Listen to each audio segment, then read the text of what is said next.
जीतोगे तुम ये वादा करो, जीतोगे तुम ये वादा करो, हौसले बुलंद मजबूत इरादा करो। चलिए बच्चों, आइए और हम सभी स्टार्ट करेंगे आज अपना एक नया सा लेक्चर, नया सा आपका सीरीज होगा जो कि टेस्ट सीरीज होगा 2024-25 बोर्ड एग्जाम के लिए बच्चों, जो कि हम आज पढ़ेंगे पॉलिटिकल साइंस के बारे में। प्यारे बच्चों, किसके बारे में? तो पॉलिटिकल साइंस अपना सब्जेक्ट होगा, चर्चा के लिए हम लोगों का ये टॉपिक होगा, चर्चा हम लोग इस पर करेंगे।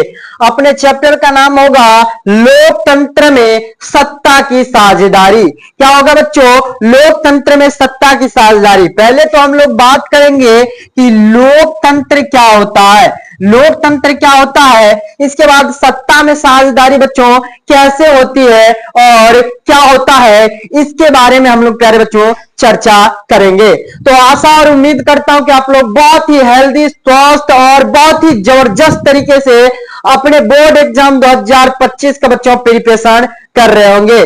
तो चलिए आज के अपने इस लेक्चर को स्टार्ट कर लेते हैं।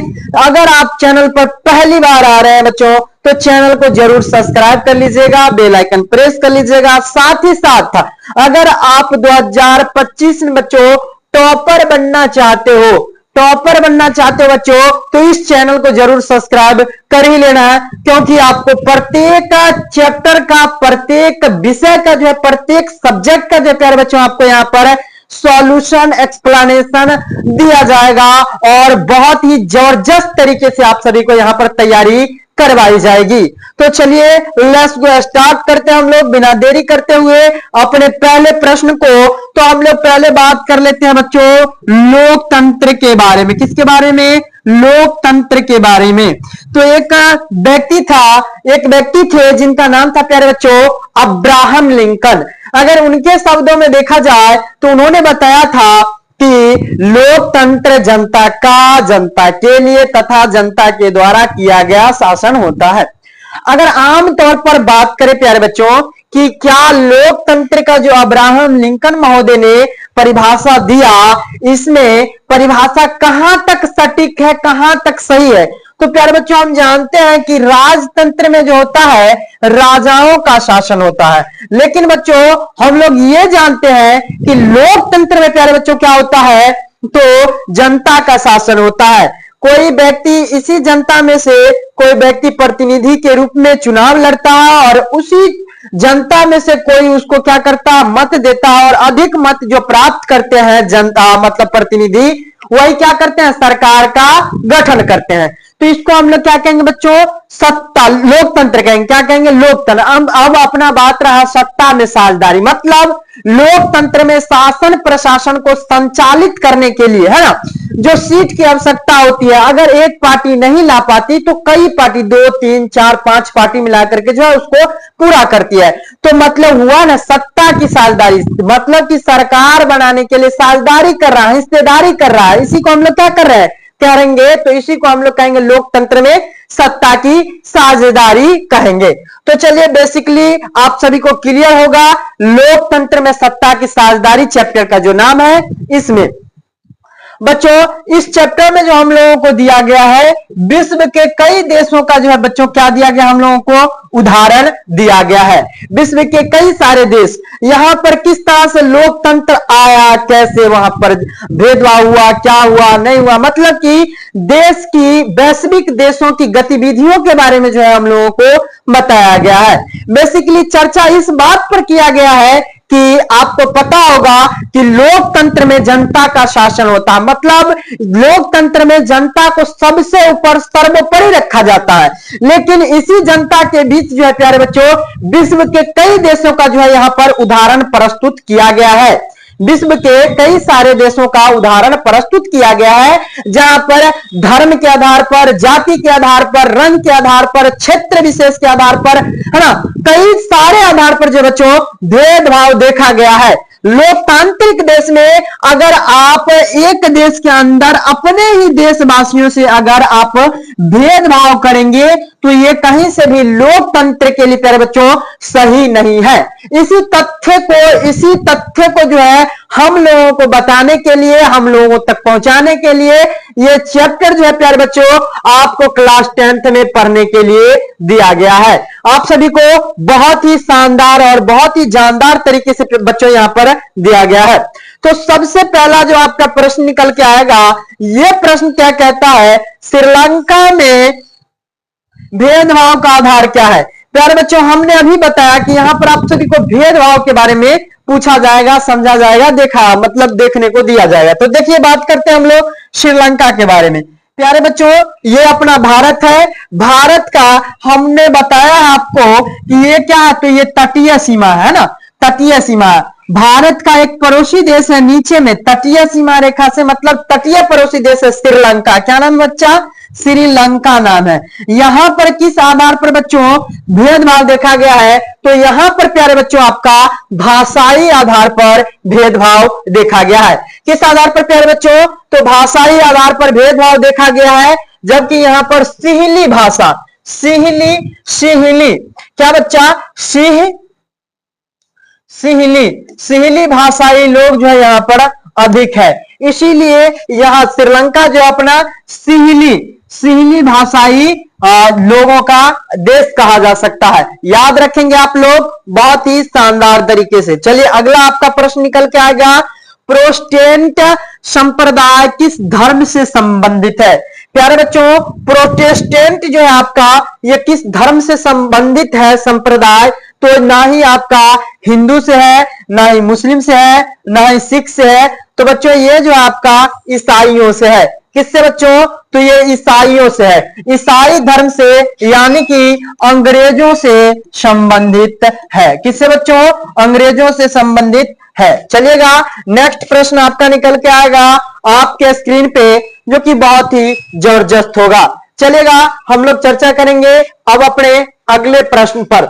तो देखिए बात हम लोग करते हैं 16वीं लोकसभा में, लोकसभा चुनाव में कहने का अर्थ है कि महिला सदस्यों की संख्या कितनी थी, महिलाओं के लिए कितनी सीट जो है प्यारे बच्चों आरक्षित की गई थी, 61, 65, 63 और 67, 61, 65, 63 और 67। तो प्यारे बच्चों आपका ऑप्शन नंबर ए जो है आपका बिल्कुल ही राइट आंसर है, बिल्कुल ही सही है। तो बात करें हम लोग कि 16वीं लोकसभा चुनाव जो है कब हुआ था आप सभी का, तो प्यारे बच्चों आपका 2014 में 16वीं लोकसभा चुनाव हुई थी। बच्चों अगर आपसे पूछा जाए कि 17वीं लोकसभा चुनाव कब हुआ था, तो आपको बताना है सन 2019 ईस्वी में 17वीं लोकसभा चुनाव हुआ था। कब हुआ था, 17वीं लोकसभा चुनाव 2019 में। तो याद रखिएगा ये दोनों 16वीं और ये 17वीं दोनों प्रश्न आपसे बोर्ड एग्जाम में पूछा जा चुका है, तो याद रखिएगा बहुत अच्छे से आप सभी का तैयारी हो जाएगा। चलिए अगला प्रश्न आपका रहेगा, झारखंड राज्य का गठन कब हुआ था। यानी कि झारखंड जो वर्तमान समय में एक राज्य के रूप में हम लोग इसको जानते हैं, ये कब बना, तो बच्चों ये बना था 15 नवंबर 2000 ईस्वी को। कब बना था, 15 नवंबर 2000 ईस्वी को। तो आपका option number C is a right answer. कब, 15 नवंबर 2000 ईस्वी को। बिहार राज्य से किससे बच्चा, अपने बिहार राज्य से कटकर जो है 15 नवंबर 2000 ईस्वी को झारखंड राज्य का क्या हुआ था, तो गठन किया गया था। चलिएगा नेक्स्ट प्रश्न आपका रहेगा 5वां, धर्म को समुदाय का मुख्य आधार मानने वाले व्यक्ति को हम लोग क्या कहेंगे।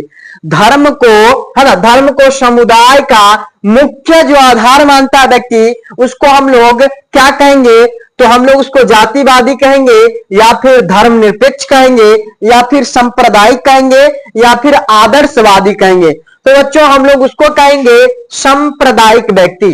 जो संप्रदाय से जोड़ेगा धर्म को, उसको हम लोग क्या कहेंगे, सांप्रदायिक व्यक्ति कहेंगे, है ना। आशा करता हूं कि ये जो आपका प्रश्न था, ये सभी प्रश्न आपको समझ में आ रहा होगा। तो चलिए हम लोग बढ़ते हैं अब अपने नेक्स्ट प्रश्न की ओर, और अपना अगला प्रश्न होगा, क्या होगा, भारत एक राष्ट्र है। भारत एक कैसा राष्ट्र है, भारत एक धार्मिक राष्ट्र है, विकसित राष्ट्र है, धर्मनिरपेक्ष राष्ट्र है, सांप्रदायिक राष्ट्र। कौन ऐसा ऑप्शन है जो आपके लिए भारत के सापेक्ष में सही है। कौन ऐसा ऑप्शन है? तो बच्चों भारत का कोई प्रश्न अपना धर्म नहीं है। भारत क्या है? विकासशील है, विकसित नहीं है, इस वजह से ये भी गलत हो जाएगा। भारत किसी भी एक धर्म को क्या तो वरीयता नहीं देता है। भारत किसी भी एक धर्म को वरीयता नहीं देता है। तो आपका ऑप्शन नंबर बी जो है बिल्कुल ही सही होगा, यानी कि भारत जो है धर्मनिरपेक्ष देश है। मतलब कि भारत में कई सारे धर्म के लोग मानने वाले यहां पर रहते हैं, जैसे सिख, ईसाई, पारसी, क्रिश्चियन, तरह तरह के धर्म के मानने वाले लोग जो है भारत में निवास करते हैं। इसीलिए हम लोग क्या बोलेंगे? तो भारत को धर्मनिरपेक्ष देश या राष्ट्र या राज्य बोलेंगे। राज्य, स्टेट। बच्चों स्टेट हम लोग उसको कहते हैं जो अपना नियम कानून खुद यानी कि स्वयं बनाए, उसको हम लोग क्या कहेंगे? स्टेट कहेंगे। आपका परिवार भी अपने आप में क्या है? स्टेट है। इसीलिए आप कभी कभी भारत के बारे में भी लिखा हुआ देखे होंगे कहीं न कहीं कि भारत एक राज्य है, भारत राज्य है ना? ऐसा आप लोग कहीं न कहीं देखे होइएगा। तो स्टेट यानी कि राज्य का सीधा सीधा सा अर्थ होता है वैसा जो खुद अपना नियम कानून बनाता हो। चलिए अगला आपका होगा सत्ता में साझेदारी किस व्यवस्था में सर्वश्रेष्ठ रूप से संभव है?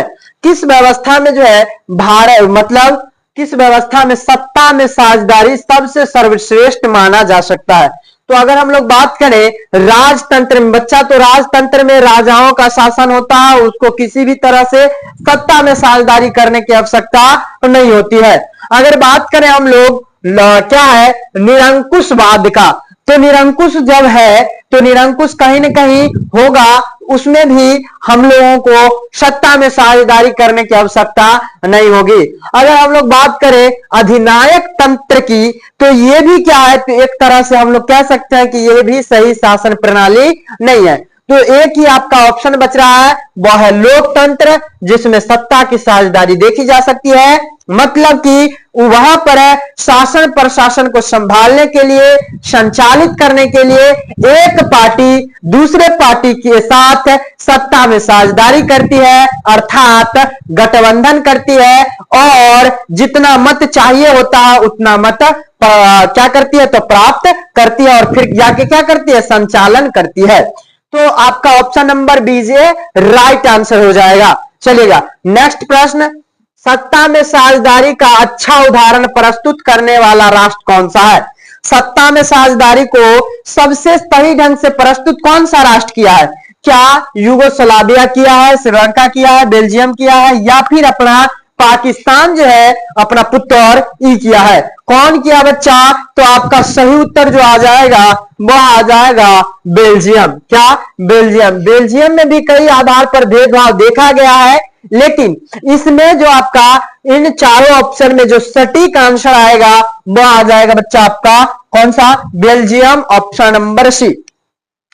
नेक्स्ट प्रश्न, सिहली किस देश की राज्य भाषा घोषित किया गया है? सिहली तो आपको मैंने बताया बच्चों कि श्रीलंका में भाषाई आधार पर प्यारे बच्चों क्या देखा गया? भेदभाव देखा गया है। और सिहली जो भाषा है प्यारे बच्चों ये श्रीलंका का ही भाषा है।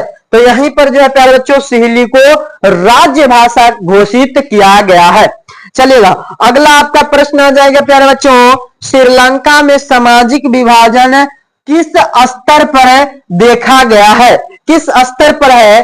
तो क्षेत्रीय है, सामाजिक है, ए तथा बी दोनों है, या फिर इनमें से कोई नहीं है?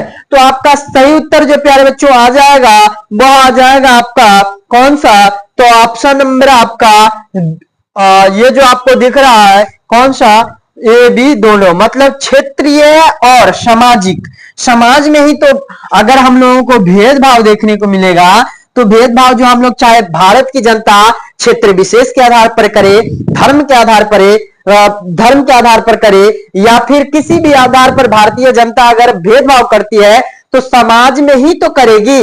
ऐसा तो नहीं है कि समाज के बाहर एकांत में जाकर कहेगा हम ही भेदभाव कर तो रंग भेद हम ही न चल, तो ऐसा कर सकते हम लोग? नहीं कर सकते हैं। तो हम लोग कहां पर करेंगे? समाज में ही भेदभाव करेंगे कि तुम हिंदू हो, तुम मुस्लिम हो, तुम गोरे हो, तुम काले हो, ऐसा हम लोग कहां पर समाज में करेंगे। तो ठीक इसी प्रकार से श्रीलंका में भी देखा गया सामाजिक विभाजन और क्षेत्रीय विभाजन, है ना। तो आपका ऑप्शन नंबर सी बिल्कुल ही सही होगा। चलिए अगला आपका प्रश्न निकल के आएगा क्या, अगला आपका 11 नंबर प्रश्न देखिएगा। चलिए देखते हैं हम लोग अपने अगले प्रश्न को।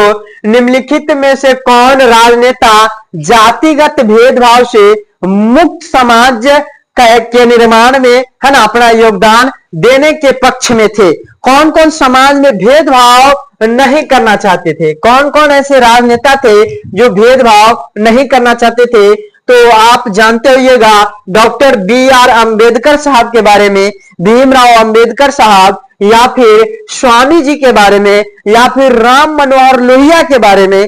तो प्यारे बच्चों भेदभाव के खिलाफ जो है, भेदभाव से मुक्त समाज का निर्माण जो है प्यारे बच्चों, इन तीनों राजनेताओं ने किया था। मतलब कि इन तीनों का प्रयास था कि समाज में भेदभाव ना हो। चलिए आशा करता हूं कि यह प्रश्न आपको समझ में आया होगा। चलिए अगला देखते हैं, रंग भेद की नीति के विरुद्ध आवाज उठाने वाला व्यक्ति कौन था। तो रंग भेद के विरुद्ध जो है प्यारे बच्चों आवाज उठाने वाला व्यक्ति, वह व्यक्ति था मार्टिन लूथर किंग। कौन था प्यारे बच्चों, मार्टिन लूथर किंग। ये कहां का था, तो ये अमेरिका का था। प्यारे बच्चों अमेरिका में आप जानते होइएगा कि गोरे लोग रहते हैं ना, गोरे लोग रहते हैं, और यहाँ पर काले लोगों के साथ काफी भेदभाव किया जाता था। और ये मार्टिन लूथर जो थे ये काले रंग के व्यक्ति थे, यानी कि काले थे, है ना, काले व्यक्ति थे। और इनके साथ जो है अमेरिका में काफी भेदभाव देखा गया। और ये क्या कर रहे थे, तो रंग भेद के विरुद्ध में जो है आवाज उठा रहे थे। आप आगे जब 12th में जाइएगा तो वहां पर आप अंग्रेजी में चैप्टर पढ़िएगा प्यारे बच्चों, I have a dream, I have a dream पढ़िएगा अंग्रेजी में। तो वहां पर मार्टिन लूथर के बारे में ही चर्चा किया गया है कि उनके पास एक सपना था, जो कि ये सपना था कि अमेरिका में गोरे और काले के बीच यानी कि रंग भेद ना रहे। ऐसा उनका एक सपना था, जो कि स्पीच के माध्यम से अमेरिका की राजधानी वॉशिंगटन डीसी में इन्होंने क्या किया था प्यारे बच्चों, तो प्रस्तुत किया था। चलेगा नेक्स्ट प्रश्न आपका निकल के आएगा, देखिएगा, प्राचीन काल में निम्न में से किसको शिक्षा पाने का भी अधिकार नहीं था। कौन ऐसा था जिसको शिक्षा पाने का अधिकार प्यारे बच्चों नहीं था। ब्राह्मण को, राज परिवार को, क्षत्रिय को, या फिर शूद्रों को। तो प्यारे बच्चों प्राचीन समय में वर्ण हुआ करता था। क्या हुआ करता था प्यारे बच्चों, वर्ण। तो वर्ण के आधार पर भारतीय समाज को कुल 4 वर्गों में बांटा गया था। पहला ब्राह्मण, वैश्य, शूद्र, ब्राह्मण, वैश्य, क्षत्रिय, और सबसे नीचा जो था वह था शूद्र। तो ये जो शूद्र था प्यारे बच्चों, इसी शूद्र को शिक्षा ग्रहण करने का अधिकार भारत में नहीं था। जो आज खुद में एक विश्व गुरु कहलाता है, यही भारत था जिसने शूद्रों को यानी कि नीची जाति के लोगों को शिक्षा ग्रहण करने का अधिकार अपने भारत में नहीं हुआ करता था। चलिए अगला देखिएगा, निम्नलिखित में से कौन सामाजिक विभाजन का तरीका नहीं है। किसके आधार पर हम लोग समाज में विभाजन नहीं कर सकते प्यारे बच्चों, क्षेत्र क्या है, क्षेत्रीयता के आधार पर। यह भी देखा गया, क्षेत्र के आधार पर भेदभाव देखा ही गया है, नस्ल और रंग के आधार पर भी भेदभाव देखा गया है, साथ ही साथ भाषा के आधार पर। तो आपका सही उत्तर जो आ जाएगा सरकारी नौकरी हो जाएगा, ऑप्शन नंबर सी, जो कि आपका बिल्कुल ही सही है। कौन सा, निम्नलिखित में से आपका ऑप्शन जो सटीक हो जाएगा वह हो जाएगा सरकारी नौकरी। चलिए अगला आपका 15 नंबर प्रश्न निकल के आएगा। चलिए देखिएगा अपना 15 नंबर प्रश्न, किस राष्ट्र में विभेद कम पाया जाता है। किस राष्ट्र में जो है विभेद कम पाया जाता है, कहने का अर्थ है प्यारे बच्चों आपसी भेदभाव कम पाया जाता है। तो वह देश है प्यारे बच्चों, उत्तरी कोरिया में भी भेदभाव देखा गया, दक्षिणी में भी, भारत में तो कई आधार पर है, क्षेत्र विशेष के आधार पर, रंग के आधार पर, जाति के आधार पर, धर्म के आधार पर, है ना, कई सारे आधार पर जो है यहाँ पर, लिंग के आधार पर। और अमेरिका में भी रंग भेद के आधार पर भेदभाव देखा ही गया है। तो आपका सही उत्तर आ जाएगा प्यारे बच्चों रूस। कौन सा, रूस is a right answer, option number A. चलेगा। देखेंगे अब हम लोग अपने नेक्स्ट प्रश्न को। निम्नलिखित में से किसमें सामाजिक विभाजन का आधार देखने को नहीं मिलता है? सामाजिक विभाजन का आधार जो है प्यारे बच्चों देखने को ही नहीं मिलता, तो वह आपका ऑप्शन नंबर देखिएगा संप्रदायवाद, क्षेत्रवाद, है ना, भाषावाद। तो आपका सही उत्तर यहां पर निकल के आ जाएगा नस्लवाद। कौन सा आ जाएगा प्यारे बच्चों? नस्लवाद, जिसके आधार पर हम लोग कह सकते हैं कि विभाजन का जो है आधार देखने को नहीं मिलता है नस्ल भेद के या नस्लवाद के आधार पर। चलेगा नेक्स्ट प्रश्न आपका 17 नंबर। संविधान का कौन सा अनुच्छेद धर्म, वंश, जाति, स्थान के आधार पर जो है किसी भी प्रकार का भेदभाव का निषेध करता है प्यारे बच्चों? मतलब कि किसी भी भेदभाव से हम लोगों को क्या करता है? रोकता है। संविधान का कौन सा अनुच्छेद, किस अनुच्छेद में जो है प्यारे बच्चों ऐसा वर्णन जो है किया गया है? किसके कहां पर ऐसा वर्णन किया गया है? तो ऐसा वर्णन जो है हमारे संविधान के अनुच्छेद कहां पर? तो ऐसा वर्णन हमारे संविधान के अनुच्छेद 15 में किया गया है। कहां पर है? 15 में किया गया है। चलिएगा देखिएगा 15 में जो है संविधान के अनुच्छेद 15 में ऐसा वर्णन किया गया है। ऑप्शन नंबर आपका सही उत्तर हो जाएगा बी। कौन सा? Option number B is right answer, है ना, आपका option number B right answer.